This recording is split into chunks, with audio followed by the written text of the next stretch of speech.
Valentin Rangier, bonjour. Bonjour. Merci d'accorder cette interview à BFM Marseille-Provence. On va parler des Jeux Olympiques parce que tu as été désigné par la Caisse d'épargne CEPAC pour porter la flamme. Avant de parler de ce que ça représente, une éventuelle préparation, comment tu l'as appris et qu'est-ce que tu as ressenti quand tu l'as appris? Une grande fierté, très très content bien sûr qu'on ait pensé à moi pour porter cette flamme. Je pense que c'est un moment unique dans une vie, donc je n'ai pas hésité une seule seconde. Et comme je l'ai dit, j'étais très fier et très heureux.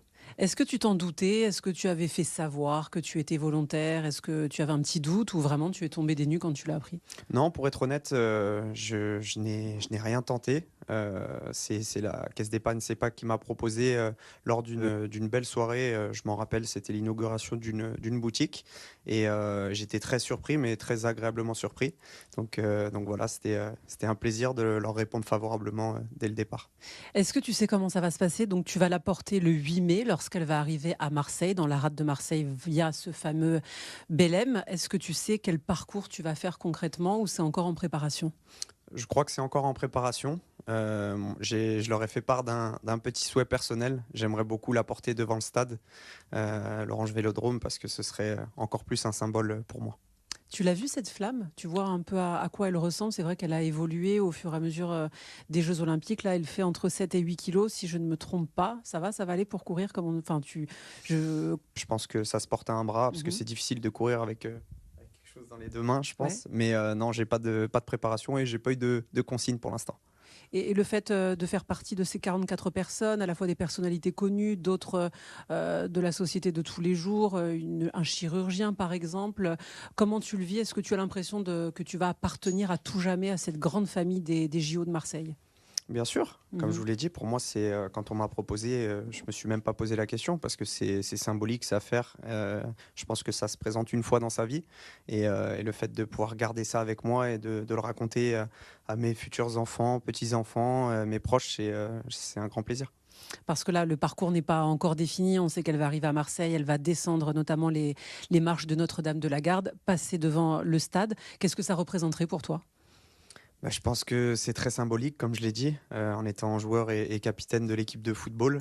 Déjà que ce serait une grande fierté de pouvoir la porter dans ma ville, dans notre ville, et qui plus est devant le stade de ce club symbolique. Alors justement, tu dis la portée dans ta ville. Tu as été formé au FC Nantes. On a beaucoup entendu voilà, des Nantais qui auraient aimé que tu la portes là-bas. Qu'est-ce que tu en penses? Qu'est-ce que ça représente pour toi de la porter dans le club où tu évolues? Pour moi, c'est logique. En plus, voilà, Marseille accueille des épreuves aux Jeux Olympiques, donc tout est bien préparé et pour moi, c'est comme je l'ai dit, c'est très logique, très content. Je sais qu'elle va arriver, comme vous l'avez dit, le 8 mai. Donc voilà, c'est la suite logique. Il y a le symbole marseillais, le symbole national aussi, parce qu'elle va parcourir tous les territoires de France pour aller jusqu'à Paris, pour le 26 juillet. Et puis, ça va être regardé dans le monde entier. On attend 1 milliard de téléspectateurs. Qu'est-ce que ça te fait de te dire qu'à un moment donné, tu vas être au centre du monde, hein? Je pense que c'est plutôt la ville et cette flamme qui sera au centre du monde. Voilà, les gens ne font pas spécialement attention aux porteurs. Mais en tout cas, comme je l'ai dit, je le répète, c'est une immense fierté pour moi. C'est synonyme de beaucoup de choses. Et ce moment historique, j'ai hâte de découvrir tout ça et de porter la flamme. Alors évidemment, c'est la flamme qui va être regardée, mais parmi ces 44 personnes qui ont été désignées par la Caisse d'épargne CEPAC, il y a des personnes qui travaillent à la Caisse d'épargne, des personnes de la société civile, mais il y a aussi des personnalités connues, Jean-Pierre Papin, toi aussi, tellement connu à Marseille. On imagine que c'est quand même une fierté, tu te rends compte qu'il y a un rôle à tenir à ce niveau-là, hein. Oui, oui, bien sûr. Je pense que si j'ai été approché et choisi, c'est pas du hasard. Donc voilà, je suis très content pour ça. Ça veut dire que les valeurs que je dégage sont aussi celles des Jeux Olympiques. Donc voilà, je suis très satisfait par rapport à ça et je vais essayer de remplir mon rôle jusqu'au bout et de la plus belle des manières. Tu parles des valeurs des Jeux Olympiques. Qu'est-ce que ça représente pour toi? Est-ce que tu as toujours regardé? Est-ce que petit, par exemple, tu regardais les JO? J'adore ça. C'est vrai? J'adore les Jeux Olympiques.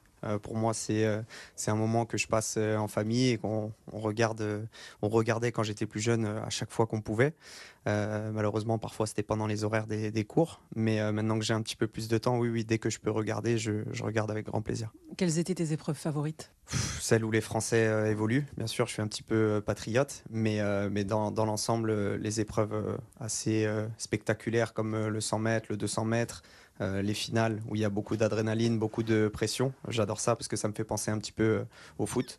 Et puis sinon, vraiment, toutes les épreuves, je suis assez curieux, je regarde un petit peu de tout.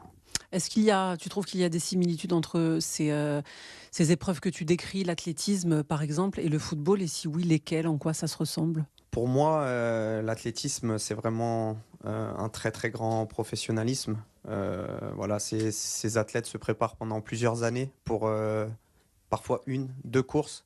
Et au niveau de la préparation, du sérieux, du mental qu'il faut avoir, pour moi, c'est là où ça se rapproche un petit peu de notre métier qu'est le football. Est-ce que tu as des souvenirs lorsque tu regardais ça en famille quand tu étais, ou je sais pas, des idoles qui t'ont marqué? Bah, moi, j'ai grandi, je suis dans la génération Usain Bolt, voilà, qui, je pense, a marqué tout le monde avec ses records sur le 100, 200, sur le 4x100. Et puis d'autres sportifs, je vais parler de Teddy Riner par exemple, Mhm. qui a tout raflé dans sa discipline. Voilà, ça, ce sont des athlètes qui m'ont et qui nous ont marqués, je pense. Marseille va avoir une place très très importante pour ces Jeux Olympiques et Paralympiques Paris 2024. Le fait d'être toi à Marseille, de vivre maintenant à Marseille, comment tu le vis? Il y aura les épreuves de voile, les épreuves de football aussi. On voit que c'est important, il va se passer des choses ici. Mais je suis très content pour la ville, parce que voilà, comme on l'a dit, ça va être regardé, ça fait parler de notre ville et c'est mérité.